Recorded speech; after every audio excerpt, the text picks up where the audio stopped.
Just bear with me. Just bear with me. It does not have to be so difficult, though. Okay, now let me come over here because I know they're waiting over here.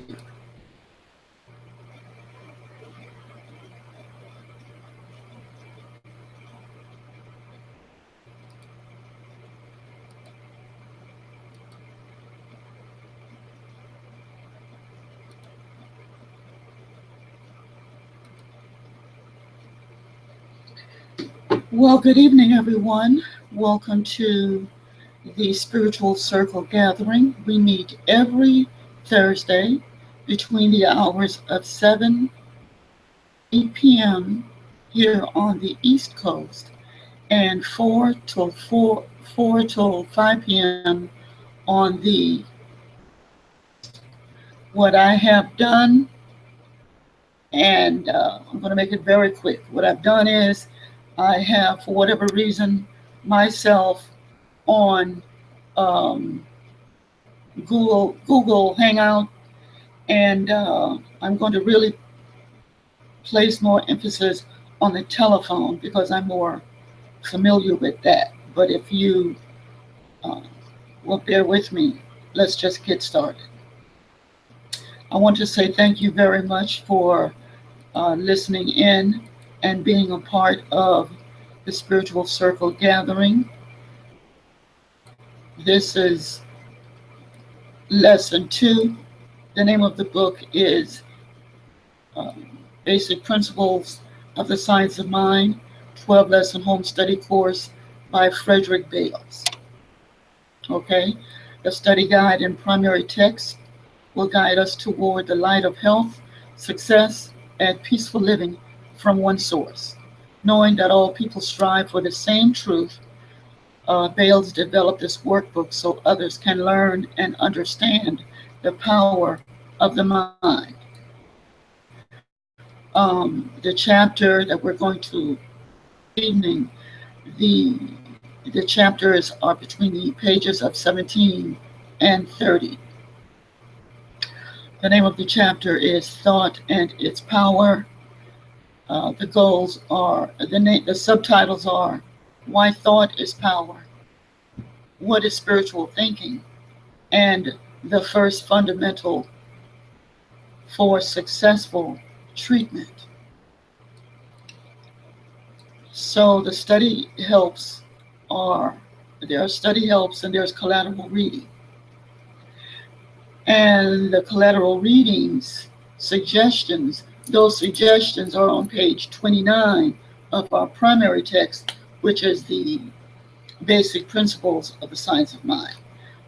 And those study helps are Hidden Power for Human Problems, Chapter 2, pages 15 through 30, and Chapter 3, pages 31 through 43, which is again from that particular book, Hidden Power for Human Problems.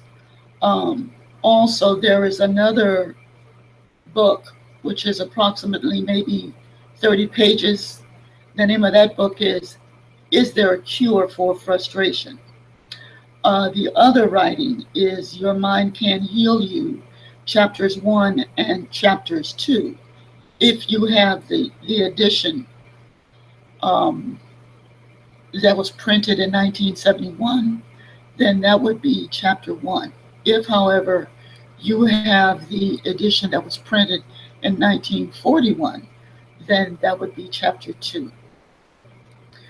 And finally, the other collateral reading is by a man by the name of Claude Bristol.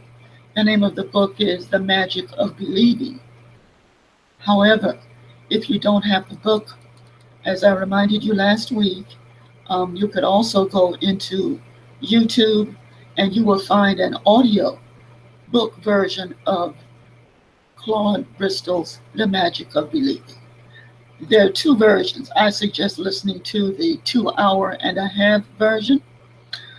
This is my third week listening to the version as I fall asleep. Very interesting. And what these collateral readings do is support each particular chapter. It's very important to me, at least, to have a backup or a support as to what I'm reading. And then I have like an extra layer of information that supports the main book. There is supported documentation or supported um, books, chapters that will help to reinforce the information that I'm reading.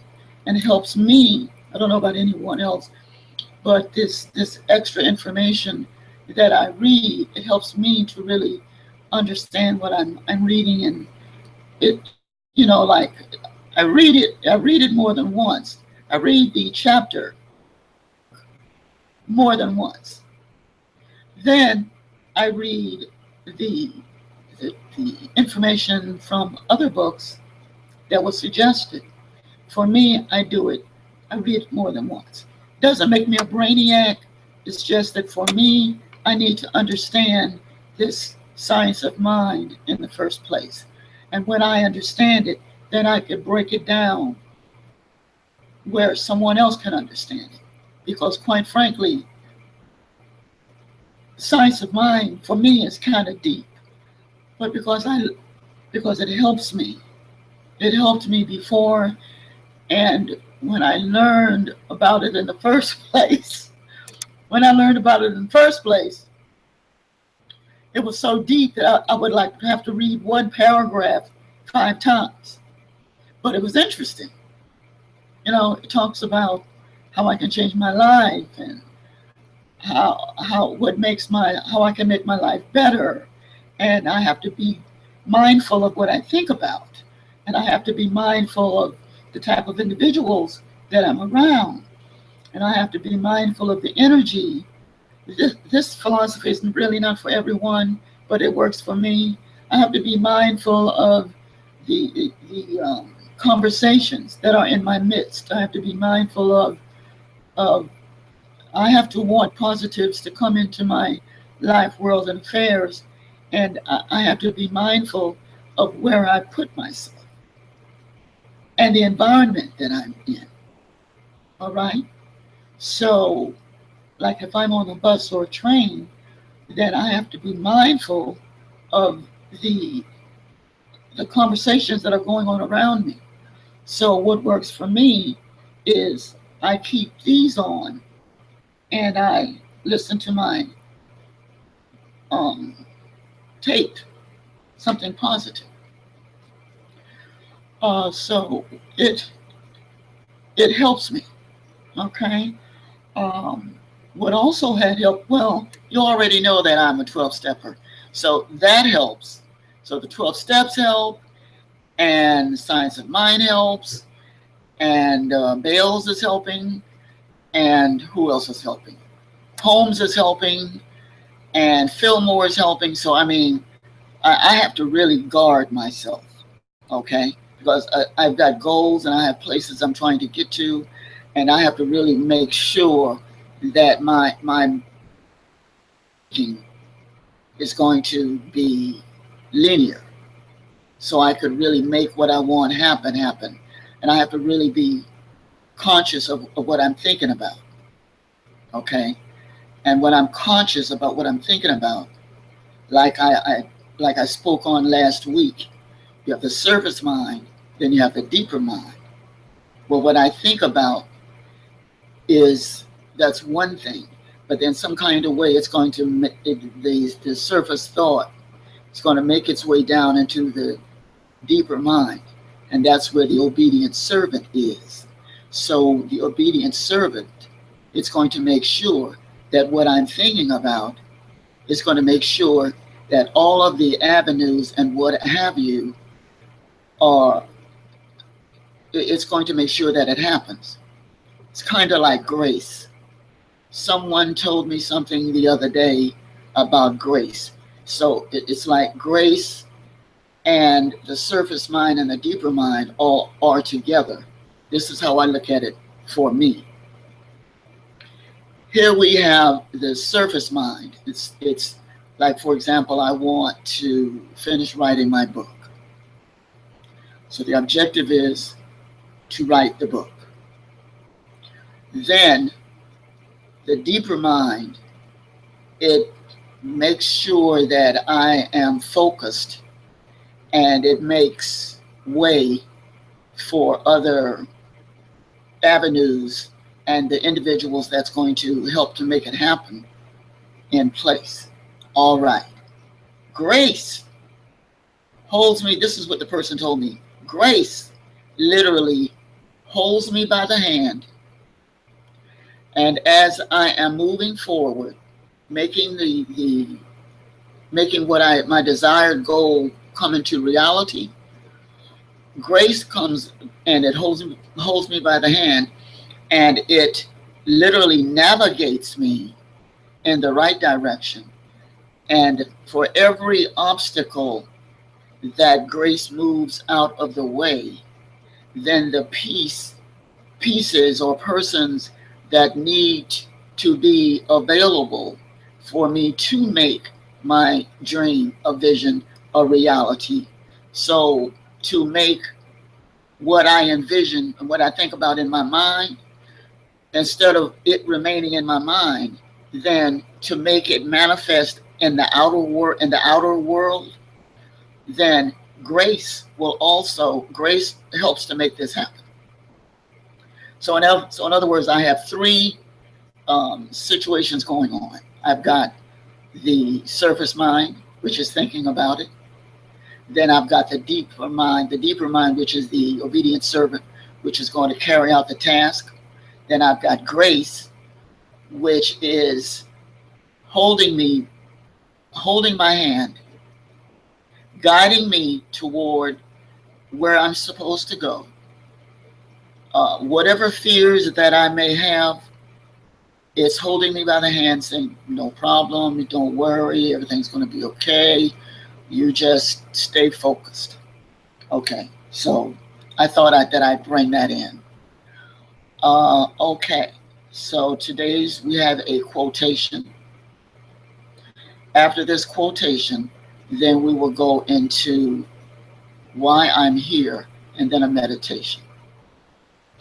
The quotation today by Frederick. I hope you all can hear me.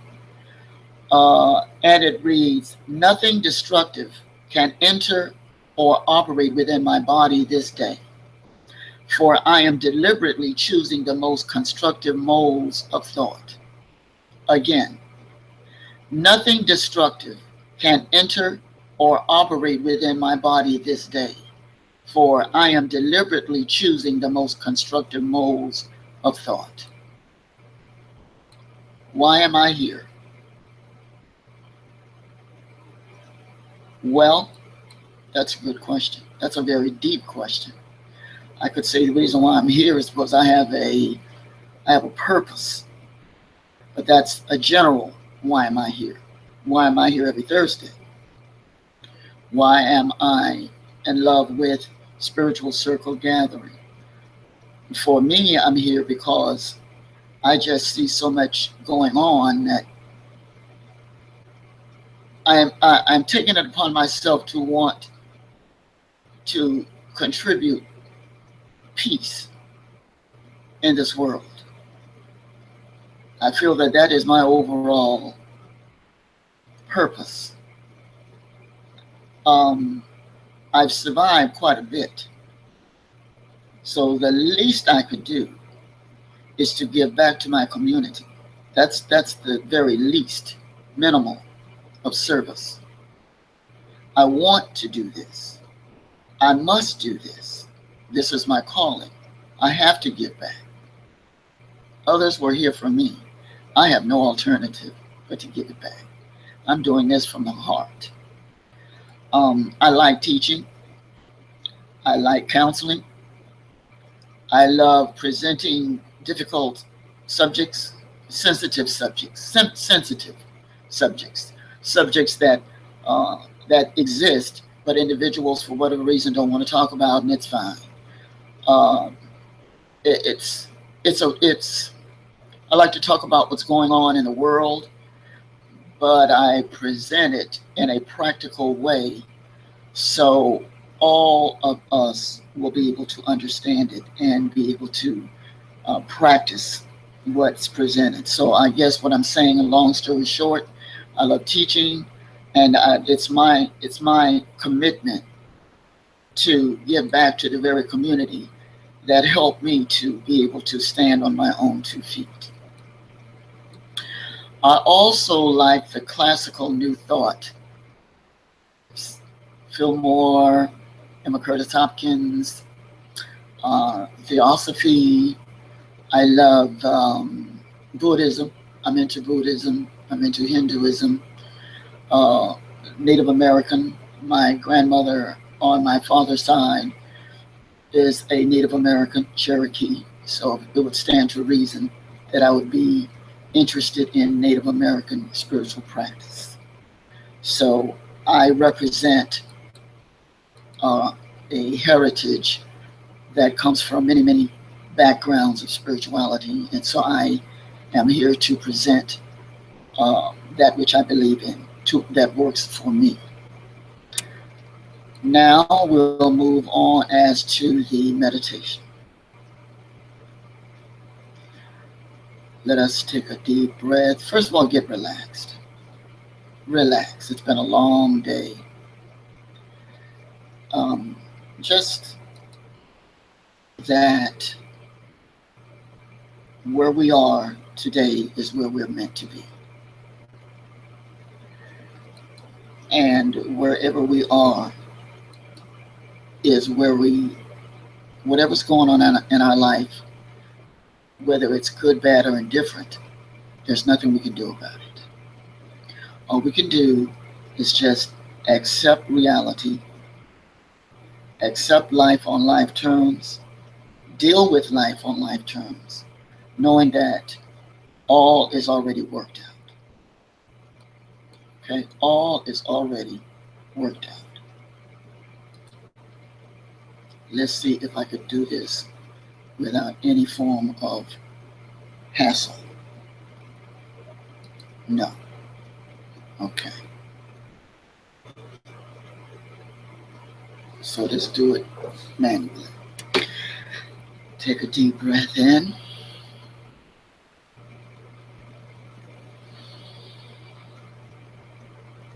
Hold, exhale.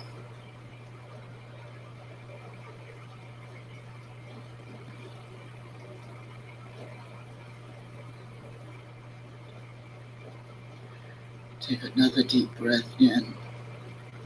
Do it slowly. Hold, and then exhale slowly.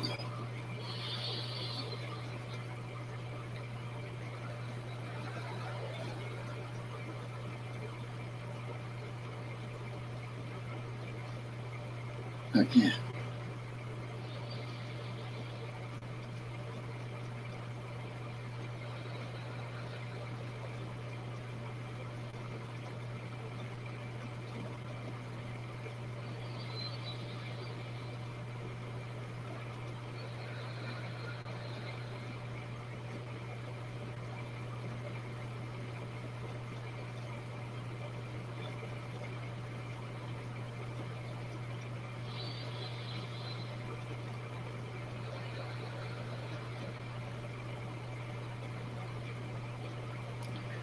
Every breath is washing me.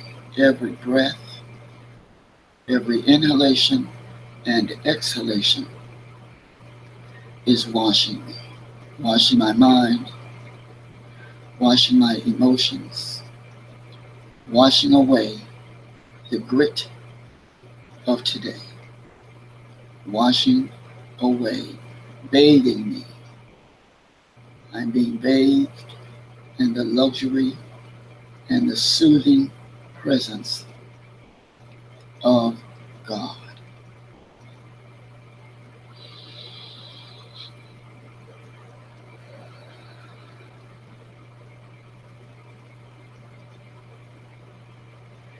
Infinite presence is harmony, order, love, joy, and peace.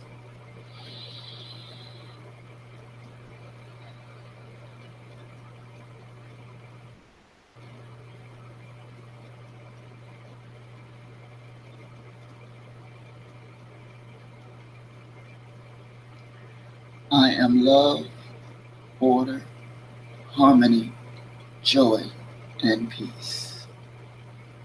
Inhale slowly, hold, and exhale.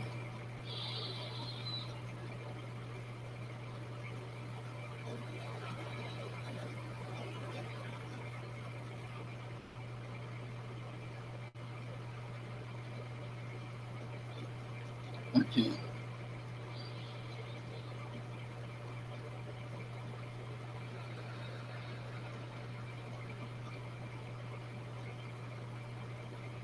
All is well.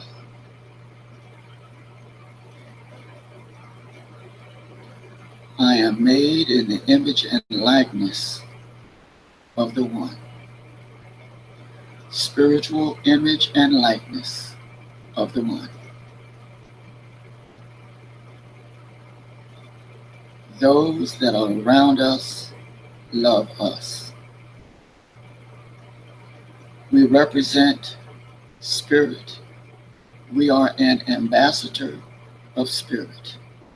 And we represent love, harmony, joy, and peace.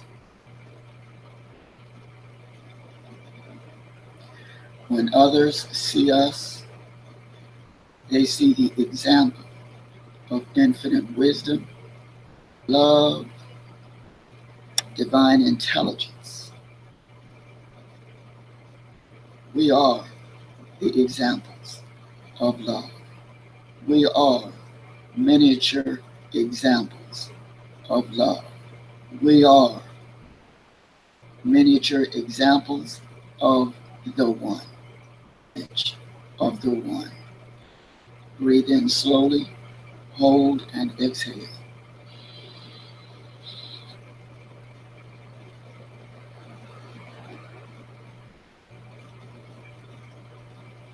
Again.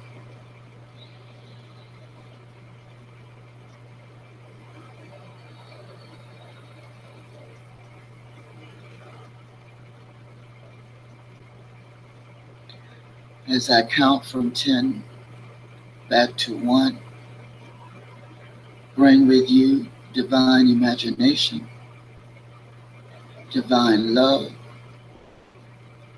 and the divine protection that covers every inch of you.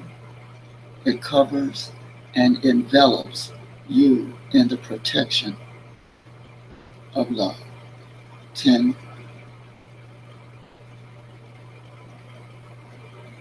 9, 8, continuing to bring with you the divine image of love. 7, 6, 5, bringing with you self-respect, the image, your divine image of yourself being one with intelligence. 4, 3, you are slowly returning to your surroundings and you are aware of your surroundings. 2, you are aware of the goodness within and you continue to remain plugged into it. 1, when you are ready, open your eyes.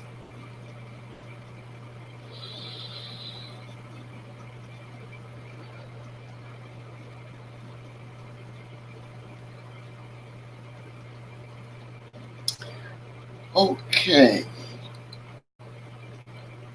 let us now go into Barbara, you gotta do it. There's no way out. There's no way out, Barbara. Only way around is through. The only way around anything.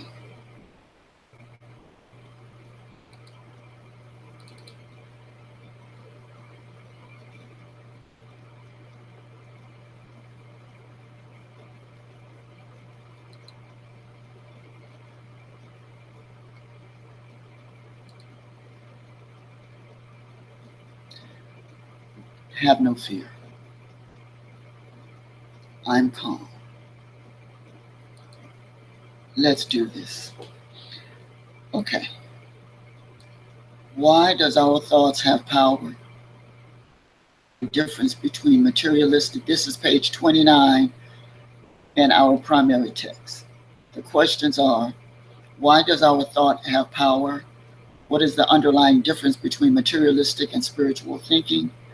What does our outer world or health, finances, spiritual relationships, personal relationships, what do they reveal about the state of our thought life?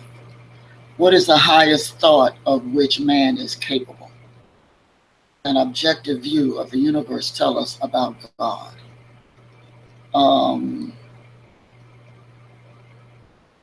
Okay. First of all, what does being created in the image and likeness means? Okay. This one question will answer quite a few. Being created in the image and likeness does not, first of all, I've never seen a picture of God. I've never seen a picture of God. And if I did see one, as big as God is, there is no frame that could hold it. There's no way to take a selfie of God. So the closest example, for lack of a better term, that we could come up with would be ourselves. I realize this is a very controversial comment, but being made in the image and likeness of harmony, love, order, power, and joy, those are some of the attributes of being made in the image and likeness, the spiritual image and likeness. There is no physical image and likeness. All right. What is the first fundamental in successful treatment? The first fundamental is to treat the cause. Ailment. If you're going to the hospital to see a friend, and the friend has a diagnosis of hepatitis. So what you're going to do is treat the cause of the hepatitis. You don't even see the hepatitis. You don't see that. All you see, really, by all rights, all you see is joy, harmony, love, and power. You see the image and likeness of God. You see nothing else. We are not at the stage yet where we are doing any treating. For now, we're going to keep it simple and just keep it on the basic fundamental of we are made in the image and likeness. Why is the elimination of negative speech emphasized in this 11? I'm down to 8. I'll go back up in a minute. Why number 8? See 8 on page 29?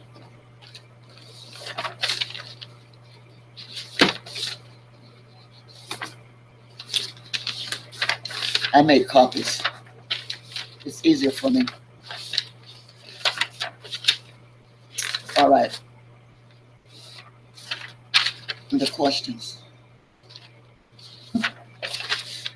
29. Okay. Number 8.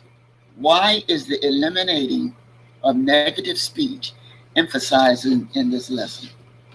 Uh, Earlier, when I first started talking, I said something to the effect of um, not wanting negative individuals around me, positioning myself where I'm always positioning myself, making a choice to position myself where I will hear something positive.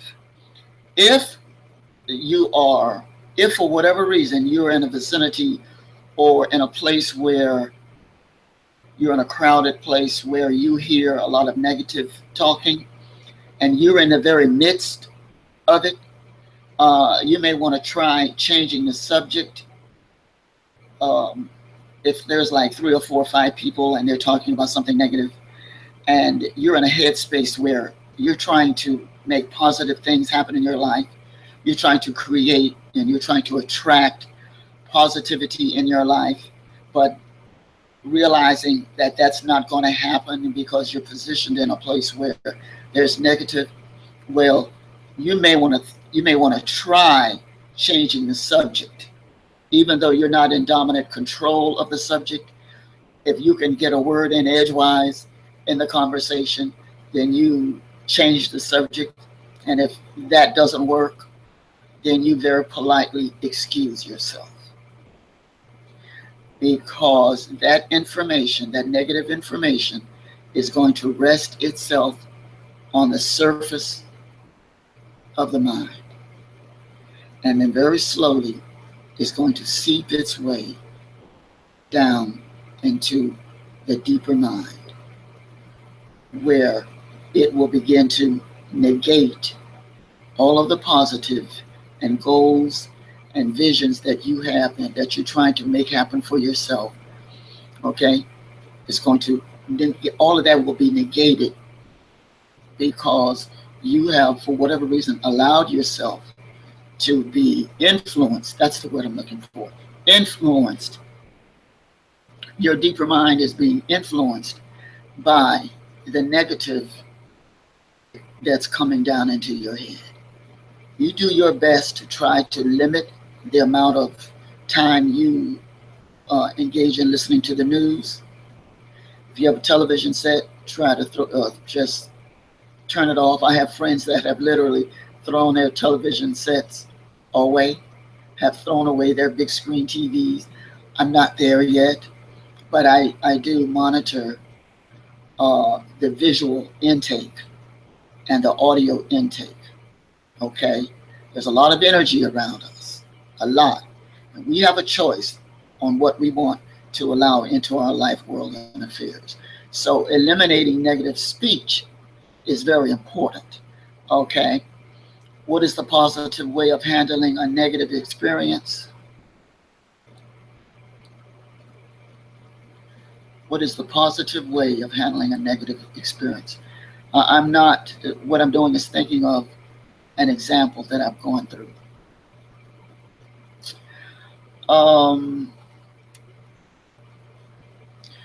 You could, a positive way of handling a negative experience would be to, one, be around positive people, two, read a positive book, three, affirmations. Affirmations work well. Stand in front of the mirror if you can, or if you have a compact mirror, a mirror that you can hold, then you look in the mirror and you say good things about yourself. You think good things about yourself. Okay? At first, it's kind of hard to do because I keep it on myself. At first, that exercise was hard to do because all I heard was negative things about myself growing up. Okay? And so I began to believe it. And then the next thing you knew, I was drinking. And the next thing you knew, all hell was breaking loose. Then I was in a position where I began to hear positive things about myself. which at first I didn't believe because I was so used to the negative. But I continued to hear it, and I continued to hear it, and I was told to listen to tapes, and I continued to listen to tapes, and I continued to hear positives. And then my mind, the seeds of the positive began to take root in my mind. And it was a slow process. It did not happen overnight. But I began to really believe, I came to believe that I am worthy. And I came to believe that I'm not a worm in the dust. And I came to believe that what happened is not who I am. And I came to believe that I do have something to offer. And I came to believe that I can make a difference. And I am making a difference, if nothing else, to myself. So the positive way of handling a negative experience, walk away, okay? Think positive thoughts, okay? Number 10, what must always precede the outer experience? First of all, the word precede is what is in front of the outer experience. What must always precede the outer experience? What I think. What do I think? What do I think about any given situation? Do I think that I will always be outdone by someone else? Do I think that I will not get the role in a movie? Do I think that I will not write the book? Do I think that I will not be able to have friends? What I think, you need to understand something. We don't really realize how valuable our thoughts are. And we need to set up some kind of a security system around our brain, around our mind, and what we believe. Because a lot of us, we believe anything. Any little idea that come along, we believe it. And if you know you're wearing a blue dress, if you know you're wearing blue, and someone comes along and tells you that you're wearing green, get an eyelash, you're going to look down at what you're wearing to see if you really are wearing green. Now, I don't know what color this blouse is showing up on your pixels on your TV, on your screen there, but it's a pink blouse. And I know it's pink. So if somebody came along and told me, Barbara, you're wearing red, I don't even have to look down. I know I'm wearing pink. Okay? So you must be very, stay focused. Stay focused. Back to the 5 attributes of God. Order, we have it. Harmony, we have it. Wisdom, we have it. Love, we have it, and we are it. And power, we are it. Other qualities, which we have, by the way, wholeness, WHOLENESS. We're not fragments. We're not pieces of. Okay? We are wholeness. Okay? Someone asked me once, if God is everywhere, does that mean that God breaks itself up and piece of it is over there and piece of God is over there and piece of God is over there and piece of God? No. No.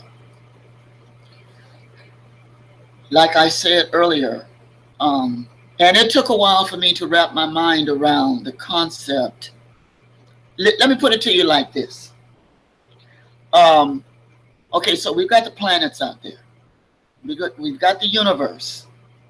Okay, and everything is in alignment out there. When I say out there, this Earth is out there with it. So it's not outer space, it's really inner space because we're part of it. So we've got this planet, and we've got all of the other planets, and we've got the galaxies, and we've got the light years, and we've got it all. and we're all part of the family. We're all part of the body. Okay? There's one body, and there are many members. And the members of the one body are the planets and the stars and the comets and the next galaxy and all. Okay? And we are all part of it. So there's nothing that we cannot do. We're whole. We are the sum total of the one. So we are expected. We are ordained. We have been given a card. We have been, it's okay for us to succeed. It is expected of us to succeed. All right. What else? What else? What else? What else? What else? So let me go over here.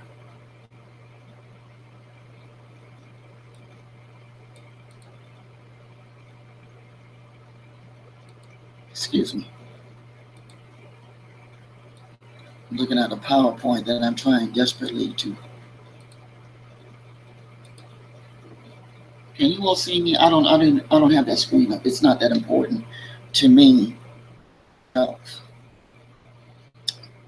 Okay, so why do our thoughts have power? Our thoughts have power because our mind is set up. It is the engine that runs our life. It is the engine that runs, it is the locomotive. Our life is the locomotive, and our thoughts is the engine. Whatever direction the train is going to go in is based upon the GPS and the engine. The engine's not working, if the brain's not working, if the mind's not working, we're not going anywhere. And it's not even that it's not working, it's if it's not in proper order. And proper order is proper thinking, positive thinking, what have you. Okay? The underlying difference between materialistic thinking and spiritual thinking. Materialistic thinking is, I think, it's what I see. We know people that are very materialistic. It's about the cars and a house and a home. It's about the proper school, which is fine. It's about, materialistic. It's about, what's the Bible says? That which is seen is temporary, and that which is not seen is eternal. So when I open my eyes and I look around and I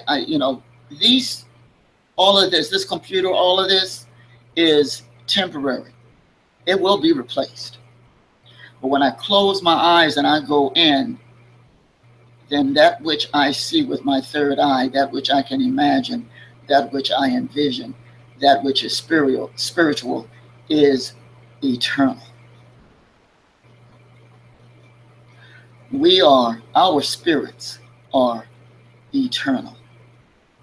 I know it's deep. This I know for sure. When we have a loved one, and I just want to interject this. When we have a loved one to pass away, the flesh, the physical, the material and the physical aspect of them, the seeing them, we will miss. It will be painful, and it will be something that we'll learn to live with. Not only if someone passes away, if we lose a house, if we lose a car, we lose a pet, we lose a job, we lose something, then that physical is gone. But the lessons that we've learned and that which we don't see is forever. Okay. What is the highest thought that we are capable of? Love is the highest thought we're capable of, quite frankly. Now I'm going to stop right here because Someone must have a question. You must have a question. I refuse to believe that I'm sitting here and I'm presenting, of all topics, science of mind, and no one has a question.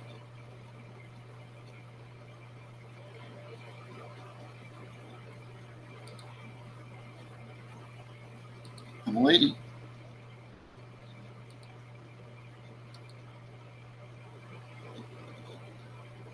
I'm waiting.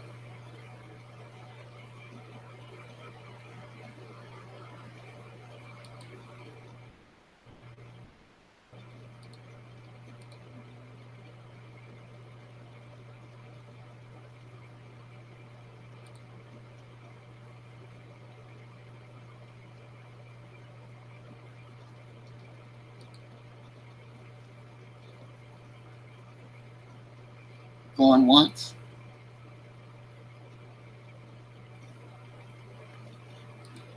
Going twice. I don't get it. Questions? Comments? By the way, this book, Hidden Power for Human Problems, if I dare to go into overtime, The Eternal Within.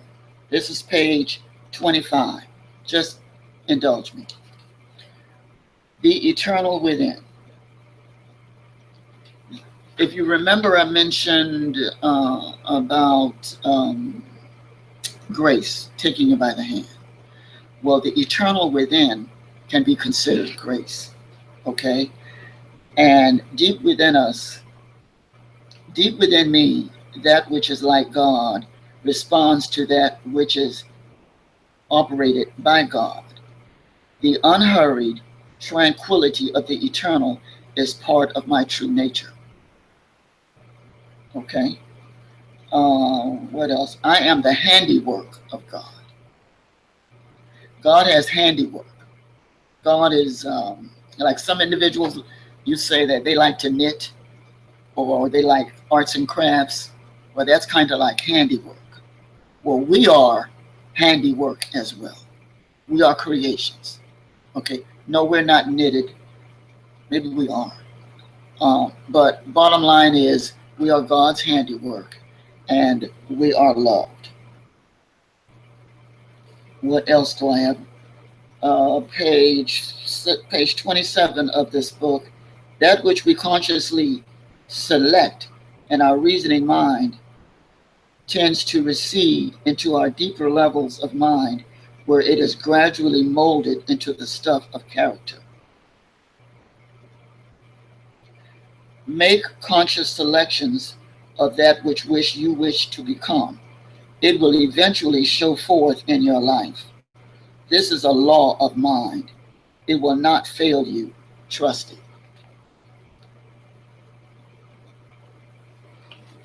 I am reading. Well, that's the least of it. I'm applying what I'm learning. Okay, I'm applying it. Since we have no questions,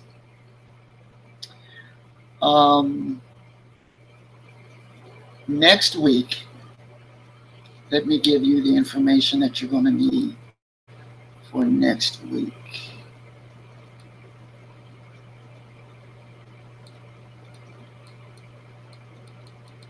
Next week, lesson 3, the focus of attention. Study the diagram on page 37 from the primary text, The Basic Principles of the Science of Mind by Frederick Bales. The collateral reading, Frederick Bales, Getting What You Go After, which is out of print, but if you go to the library, I'm sure you'd find it. Okay? So you study the diagram, and Also, Hidden Power for Human Problems, Chapter 5, which is this book. I just showed it to you. Ernest Holmes wrote many articles. One is this thing called Life. Ernest Holmes wrote that. That is suggested to read. I want to thank you very much for taking the time to listen to this lesson and to tune in and watch this lesson. The light of God surrounds us. The love of God enfolds us. The power of God protects us. And the very presence of God watches over us. Wherever we are, God is. This is so, and so it is. Namaste. Thank you. Nice day.